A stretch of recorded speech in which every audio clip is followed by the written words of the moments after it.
All right, it's time for our next live, and the topic is a good one with a very knowledgeable person here.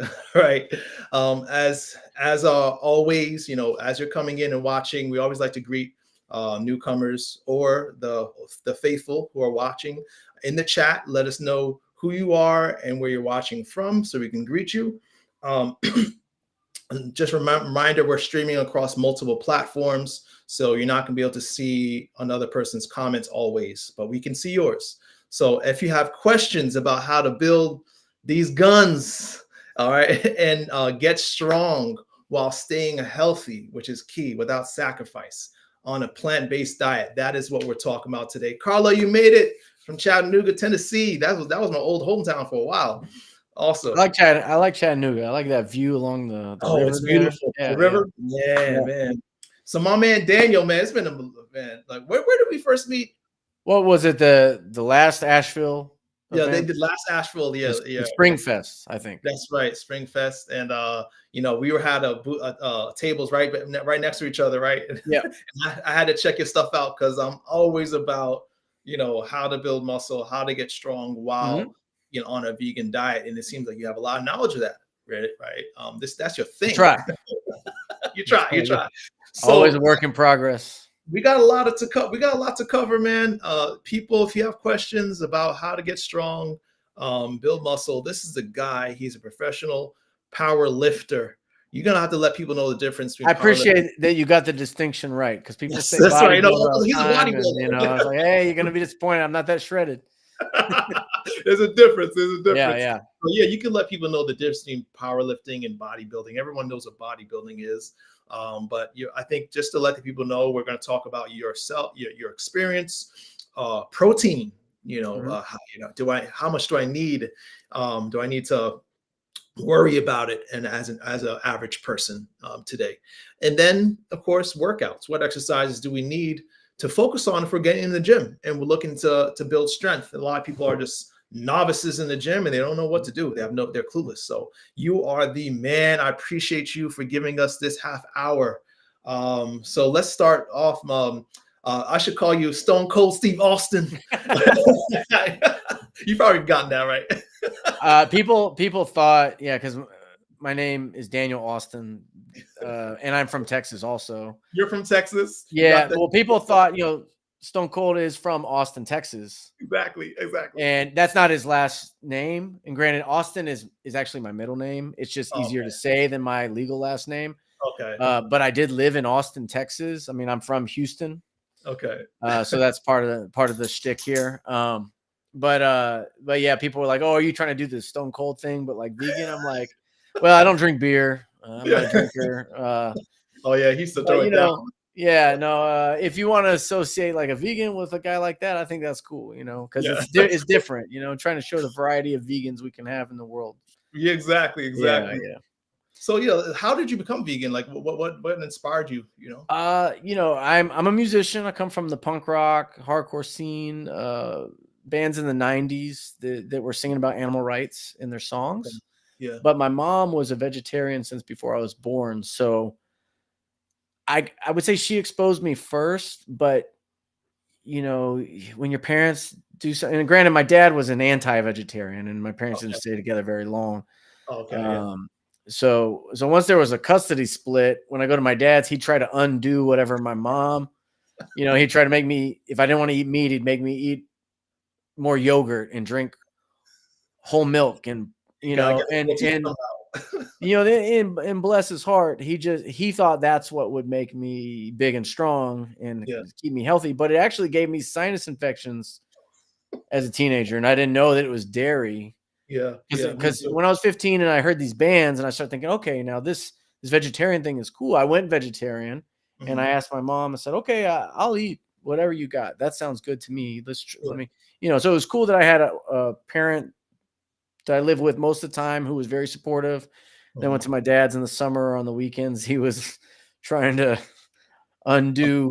Do the work. Yeah, he was worried about me, but yeah, no, I was always aware of the ethical side of things. I mean, I did make the decision to be a vegetarian. I thought just because I don't want to pay people to kill animals, like I I grew up fishing with my grandpa and my dad, but I never wanted to hunt. One time my friend shot a bird with a BB gun when we were in middle school, and I cried. I just was really Wow. sad because I saw the bird fall.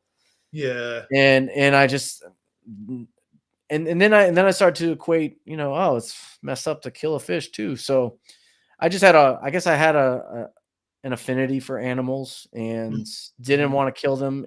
And I didn't want to pay people to kill them.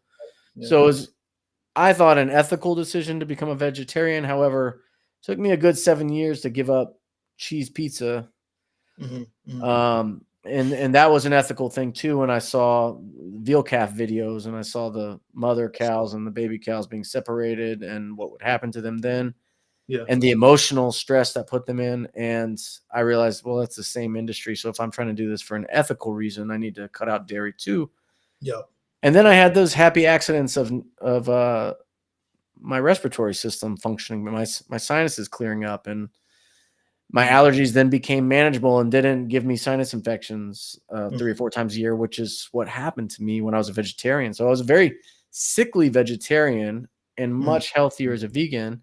Mm. And back then, I was touring the world in my band, and I would lose my voice all the time because if you can't breathe that well, if you're trying to Mhm.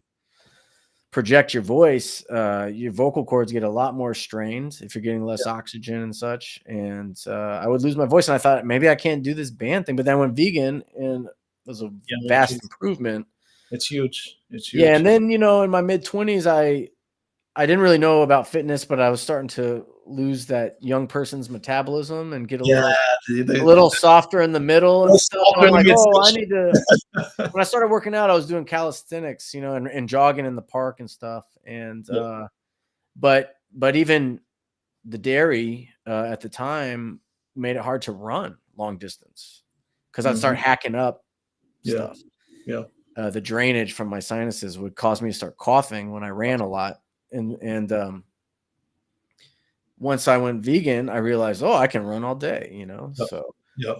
Mhm. So you uh, got the ethical reason strong enough, and then you start to see the physical benefits of turning, focusing on the health benefits.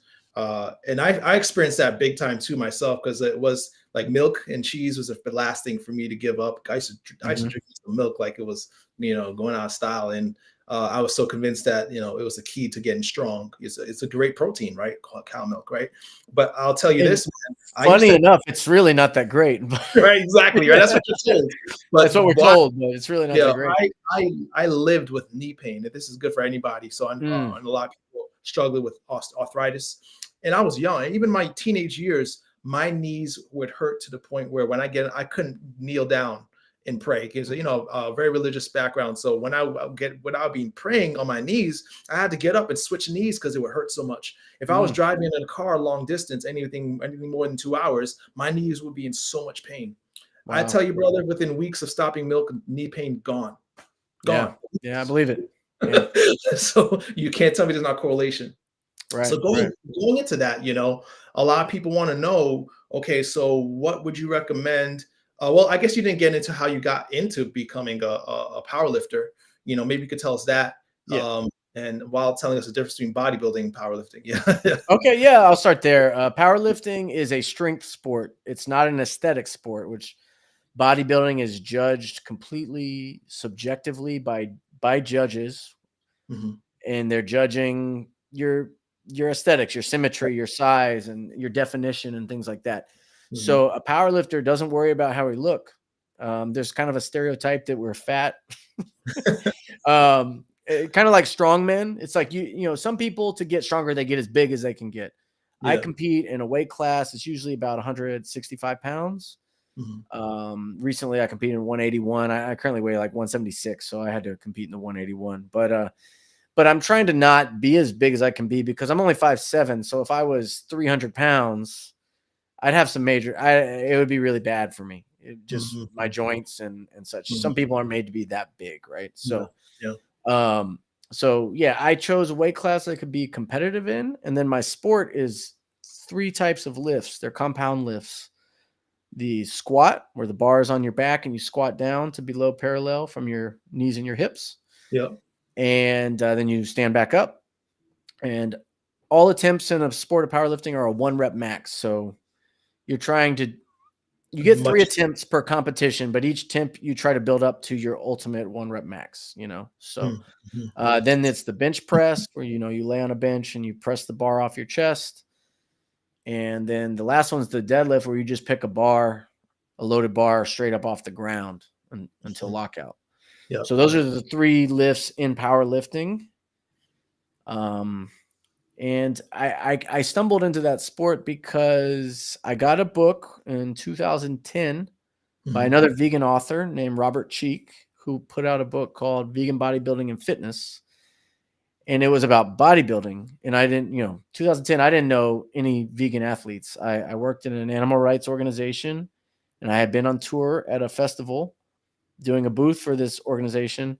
And Robert was working for the protein company Vega. Yeah. And I realized, oh, this guy's a bodybuilder. He's the first jacked vegan I ever met, Yeah. And then, so we got acquainted that day. And then he, like a year later, he put out a book, and I got the book and I started working out. And I think I was about 26, 27 years old then. So I started trying to bodybuild casually, not like in a competitive sense. Yeah. But it's a very tedious lifestyle. There's a lot of strict dieting involved, and there's a lot of just repetition of the kind of work you do in the gym. Yeah. And a lot of bodybuilders do a lot of sets and a lot of reps, and they work out 5-6 days a week. It's very, very dedicated lifestyle. Powerlifting is a little more casual, but you need more time off in between your workouts because you're handling heavier weight. So your central nervous system's got to, recover. Yeah. Like if you deadlift 500 pounds next, you probably need at least a week before you deadlift again, or before you do another heavy deadlift, So I got a question. That does a lot to your spine. You know what I mean? So you have to build in more recovery time in powerlifting. So I, on average, only work out 3 to 4 days a week. Okay. And obviously, now our viewers, I'm sure a lot of them, or if not all of them, are not interested in being powerlifters. So, right. But you have an interesting approach, reading your book and, knowing about you on why people who promote the plant-based lifestyle should care about building strength and muscle and looking good, right? Looking well, because you typically see that vegan who looks like he's gonna blow away with the wind, right? Right. That vegan is becoming a vegan of the past, I think. But a vegan could look fit, a vegan could look good. The caption of the show is like, everybody wants the body of Hercules, right? But not necessarily that you have to, but everyone wants to look good. Everyone wants to feel good and be strong, be at the peak of their strength, and you can get that with a vegan plant-based diet. And the focus of my book, The Way of the Vegan Meathead, Eating for Strength is a subtitle, is just teaching people how to view balancing their diet based on their goals. So people think it's very hard to get protein on a vegan diet. I find, I on average eat more than 200 grams a day. And I've done that for over 10 years. And that's easy. It's easy for me at this point. It was a little hard to get, to learn the curve. Yeah. But once it became my lifestyle, it's very easy. And it's easier than ever because of the kind of vegan selection that's in restaurants and shopping markets now, which is the best selection that we've ever had in history, right?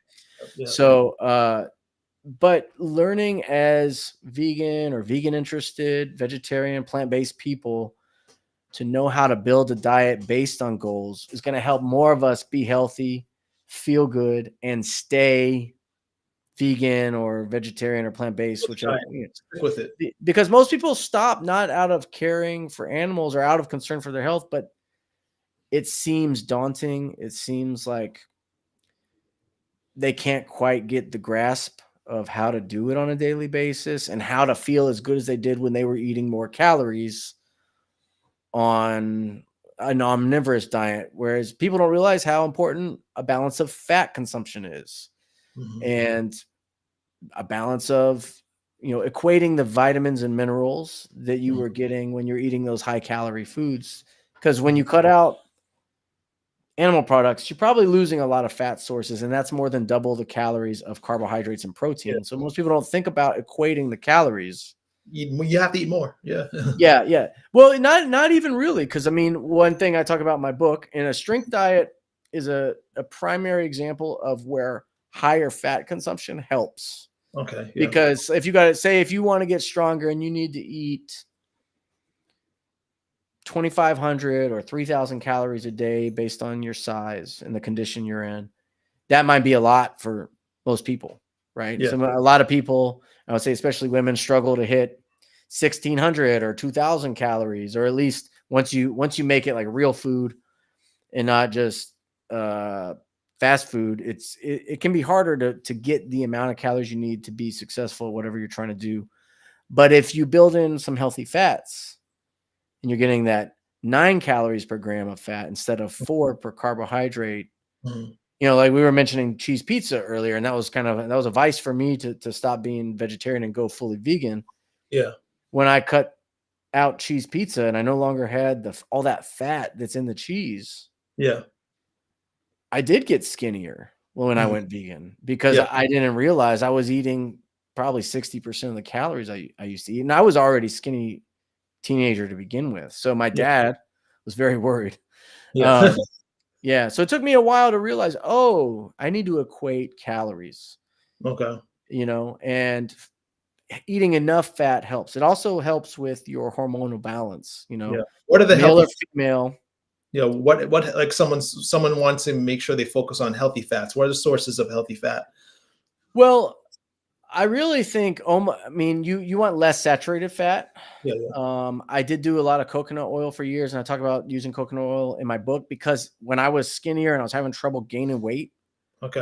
and building muscle, um, you know, I didn't want to cook with oils that degrade under high heat, so I was using coconut oil. But there's a lot more saturated fat Mm. in that, and after 10 years of using coconut oil about every day, Yeah. my LDL started to go up. Could just be age, because I'm 41 now. Okay. But I realized as I get older, I need to cut back on saturated fat. So Mm. I would say, as long as you're avoiding, you know, trans fats, we never need, Yeah. but saturated fat, which is mainly going to come from coconut oil, and it's going to be less prevalent in other kinds of like nut butters and Yeah. nuts and things like that. You know, as the more natural the food is, like if you're Yeah. eating nuts or uh, beans, avocados, like the saturated fat is very low. Yeah. So Yeah. those are much healthier sources, right? Yeah. But you really don't have to eat that much peanut butter or almonds or avocado to make up a healthy amount of fat composition in your diet. You know, Mhm. if you're trying to perform, whether it's endurance or strength, if you can get about 20% at least of fat per day Okay. of your total calories Mhm. while hitting your caloric targets, Yeah.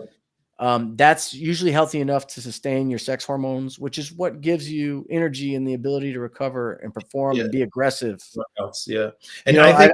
I have known plant-based people who, because they watch Forks Over Knives, and I'm not saying that's a bad film, but it's strictly focused on health, especially for people in crisis. Mhm. They're Mhm. trying to manage a Chronic crisis time in conditions. their life when they're facing death, you Yeah. know? Chronic So conditions. they advise Low fat. 10% or less fat, Yeah. right? And almost all carbohydrates. Yeah.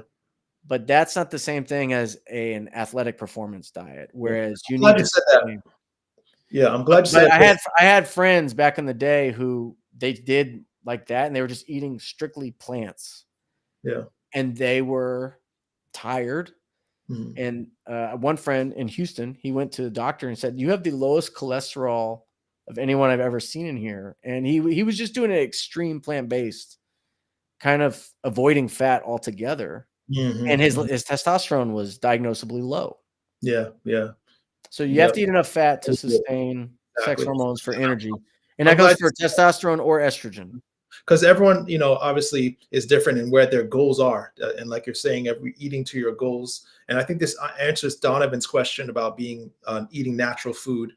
Mhm. Um, it's unnatural to so low fat from number one is not no fat. That's something we have to understand. But if you're in a state of chronic disease, like if you have diabetes, high blood pressure, high cholesterol, you're trying to correct almost overcorrect. And that's why in this channel we promote, cooking without oil. But my thing is, if you are healthy, right, you don't have these chronic diseases, then go ahead and cook yourself with use your Yeah, coconut oil, use your yeah, extra totally. virgin olive oil, don't be Yeah. so strict on yourself. And Yeah. I do want to say there's a distinction for me because my Mhm. book is called The Way of the Vegan Meathead, Eating for Strength. So I'm talking about eating for strength. Strength, right? And I say to my audiences every time I speak, eating for strength is not eating for health. Good point. So I Yeah, eat a higher fat diet, yeah, but yeah. I get my blood work done. And when I saw that there was not a major problem, because I mean, you're in the medical field, you know the standards by which medical professionals are judging people's cholesterol levels have gotten a Mhm. lot more lenient Yeah, yeah, yeah. because it's so common for people to have high cholesterol, Yeah, it's But normal to for die of me, heart attack. So normal cholesterol. yeah, a year ago, I go in there and my total is almost 200, which for me as a vegan, that's high.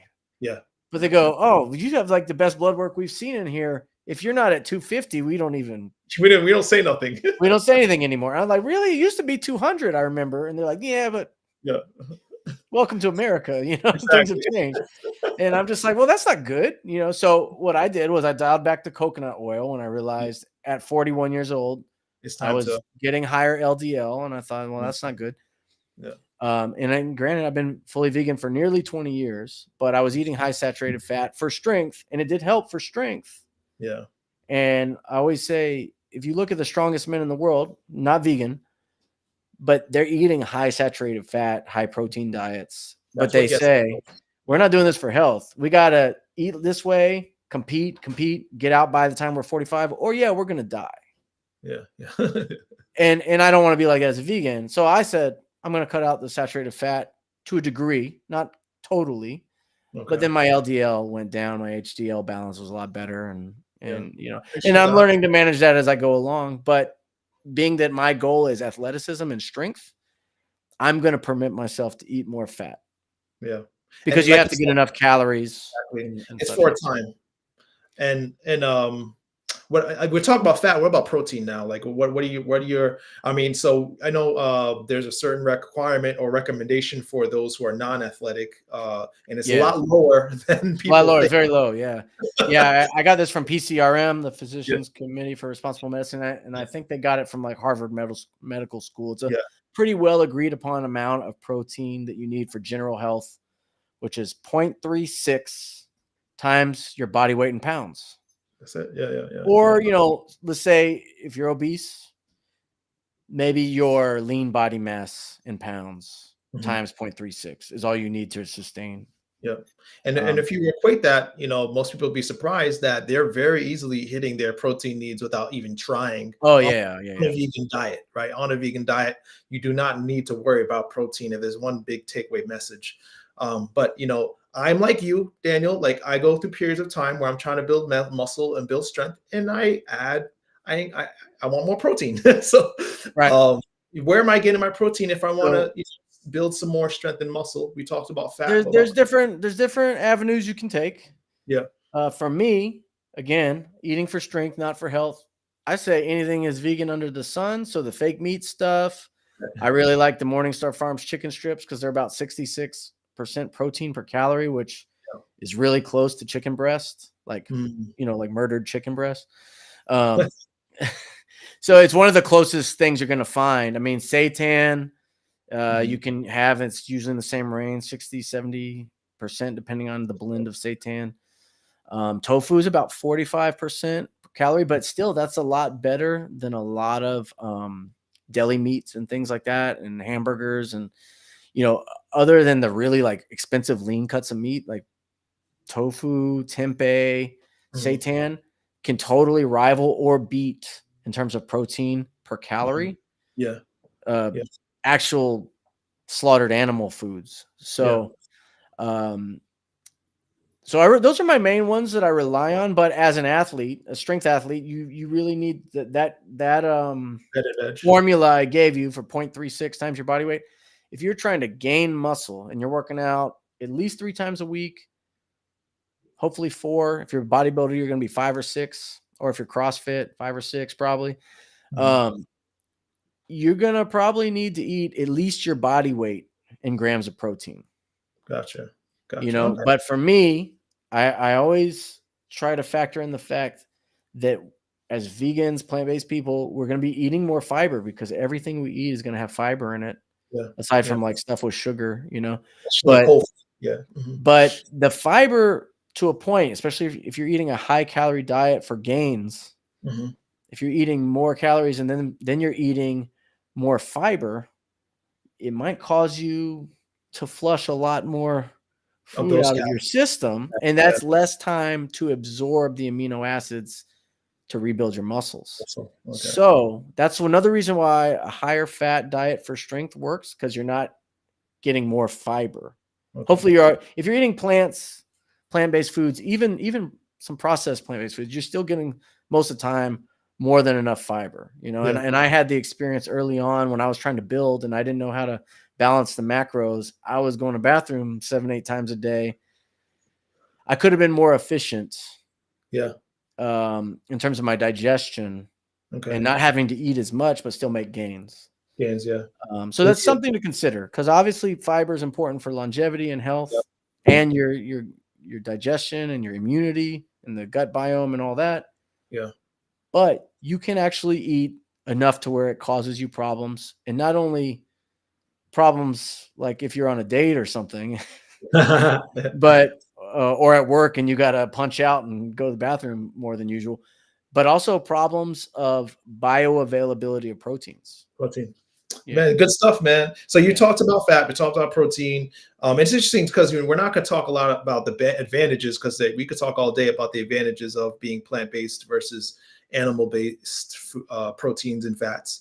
Mhm. We talk about that enough on this channel, but it's interesting that, just looking at the standard way of eating in America, your fat intake is going to be 30, 40, sometimes 50% of your diet.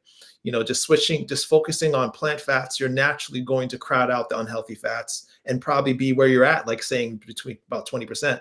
You're going to be at Well, a health. I'm usually more like 30, but Okay, for that you. Yeah. but That's I'm for you. I'm a power lifter and I take Yeah, it yeah, very yeah, seriously, yeah. you know. We're not all trying to be power lifters, Yeah, but yeah. So, but one thing I'll say is about the yeah. extreme.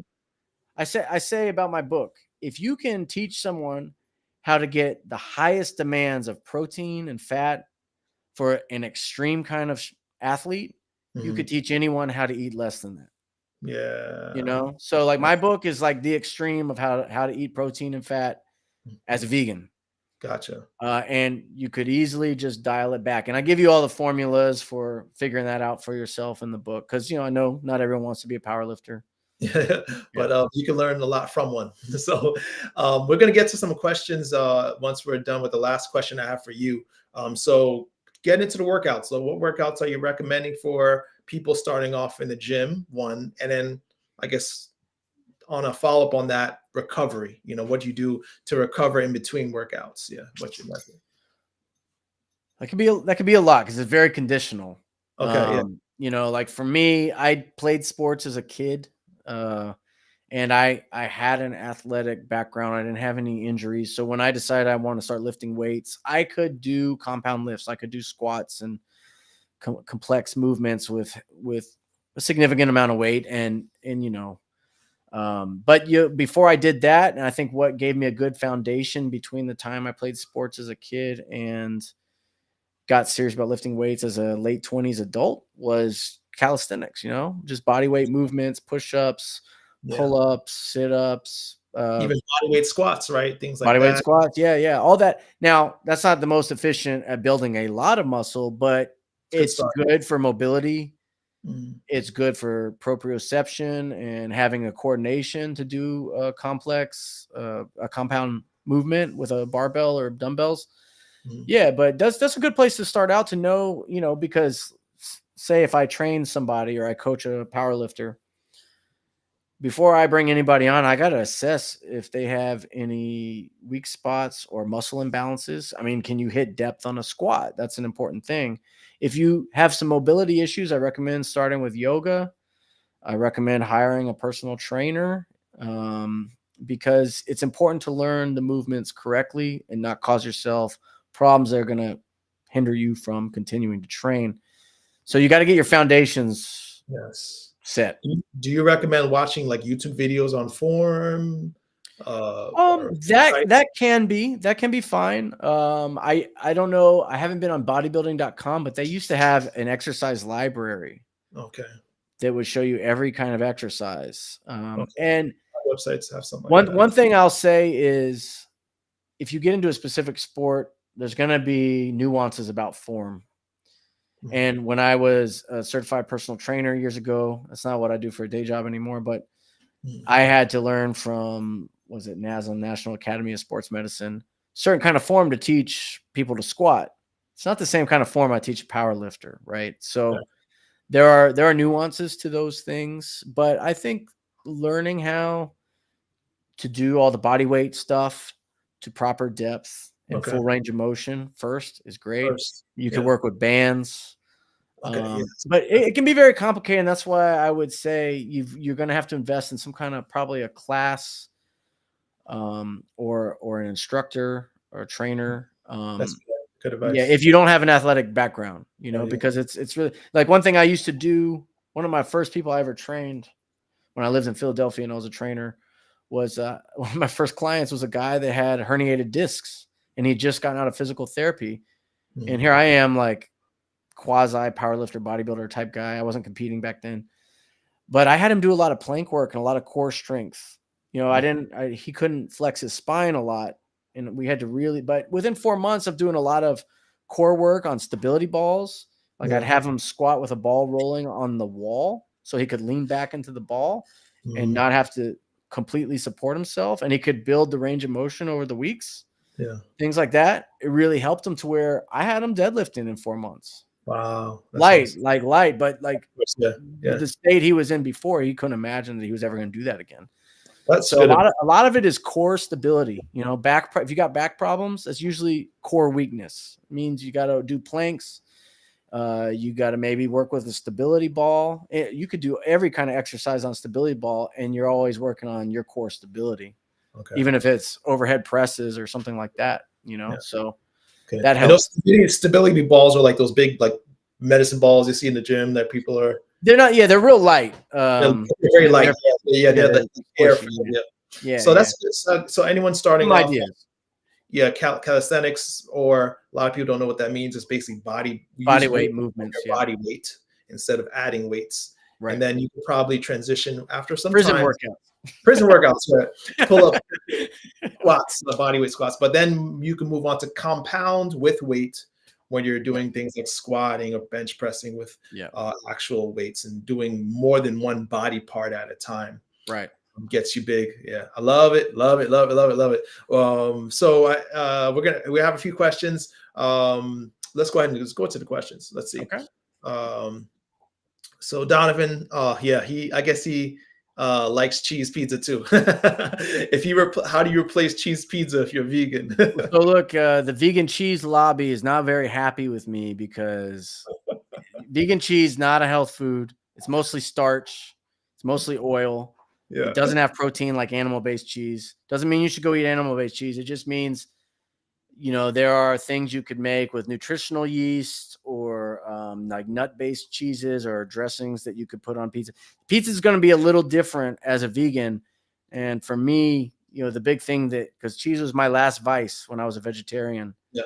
The big thing for me was knowing about how the cheese and the milk is made and what happens to the animals. And I said, okay, hard no to cheese and dairy from here on. Yeah. And, I don't miss it. I can't imagine. I mean, there are cheese substitutes and I enjoy vegan pizza very much now. It didn't used to be so good. Yeah. But I don't know how close it comes to the real thing. And it's been almost 20 years since I've had it. So, I think the ethical commitment to not want to consume products from tortured animals will help you stay committed to fighting that cheese addiction. Yeah. A lot of the nut-based cheeses and things that you can get. I think they're perfectly tasty, but I've become accustomed to a new kind of. No, you don't need it. I love that answer because people have to realize that what you once loved, you can unlove in a sense. You can actually Yeah. learn to There is life after cheese, you can retrain your and taste buds. it's better. I mean, I feel And better, yeah. and But nut based cheeses like cashew cheese is probably a yeah, yeah, popular yeah, one. yeah. Cheese. Like I make a vegan macaroni and cheese. I think the recipe I got off this website called VegWeb, Yeah, yeah, and it's nutritional yeast. yeah. Like it's That's smoky. It's got like paprika and garlic in it, and it's tofu for like the thickness. mhm. People are upset. Non-vegan people like I take that to holiday dinners. It gets eaten up. Eat it up. It's got that bite, and it doesn't. I don't know if it tastes exactly like animal-based cheese, but people love it. Yeah, yeah. And Tofu. that's I missed macaroni, right? Macaroni and cheese. I ate that a lot as a kid, but Yeah. now I make my vegan mac and cheese, and I don't miss the old one at all. So Yeah, it's important to have something to transition, yeah, for I think that there's options out there. You can find a lot of stuff online. Omar, my fellow PA, good evening. He says this is such valuable information. All right. glad to help. Glad to help. Yeah. Tracy has a good question here. What exercises do you recommend to help tone inner thigh? I'm very active. I work out 6 days a week, doing 4 days high Well, intensity. having worked in a gym, the ladies come in, they want to see the adductor machines. I mean, that can help, but you don't want to overdo it. Okay. I would say work on all kinds of leg work, your Mhm. quads and your hamstrings and your glutes. And it's been proven that barbell squats are the best for overall leg composition, Mhm. and the booty. Yep. But as far as the hip, you're going to build that if you're working out your whole leg. Okay. Don't And ice. then you Yeah. could do an adductor exercise as assistance. Okay. You could do banded walks, like where you put the bands around your feet, and you do what's called a monster walk, where you go side to side. I wish you could. I That'll wish you light could your demonstrate. adductors up. Yeah. Things like that can really build leg hypertrophy and the little muscles you're talking about. But we're work on all the muscles in the leg, and then the little ones will grow too. Yeah. Yep. Yep. That's good advice. Good advice, man. Then yeah, Carla says she's putting an input on cheese. I love cheese, but the vegan cheese, depending on the brand, is great. It's just not a lot of variety. Yeah, there's a lot of variety. There's a lot of There will be more. Vegan markets are growing. yeah. I think a lot of the vegan cheeses are much better than they used to be. I went vegan in 2005. Mhm. We didn't really have anything then. Yeah. Yeah. Yeah. So, but yeah, I'm glad you like some of them. Keep at it. Keep at it. So, man, yeah, I think I always try to keep things succinct and short. And you have been given such valuable information. I hope we could do this again. All right. Sure, man. Let's let the people know how to get your book, my man. Okay. So this is The Way of the Vegan Meathead. Can you tell the people where else they could find it besides this QR code? Yeah, I believe you made the QR code go straight to my direct website. Yeah. So you can get it there. It's also an audiobook. The audiobook's available on the website there on the QR code, but it's also on Audible. It's also on Apple Books. It's also on Amazon. Amazon is the main place people buy books. I think 90% of the books sold in the world are on Amazon now. And Yeah. I do get direct orders on my website, and that's always appreciated. But I know people love that free shipping they get with their Prime and all that. Or Yeah. Yeah. so it's on Amazon too. But I don't begrudge anyone picking wherever they want to go for it. So you can scan the code. It's right Yeah. there, guys. And then pick up your book, The Way of the Vegan Meathead by Daniel Austin, man, also known as Stone Cold Steve Austin. But we'll do this again, my friend. Beloved, I pray above all things you may prosper and be in good health, even as your soul prospers.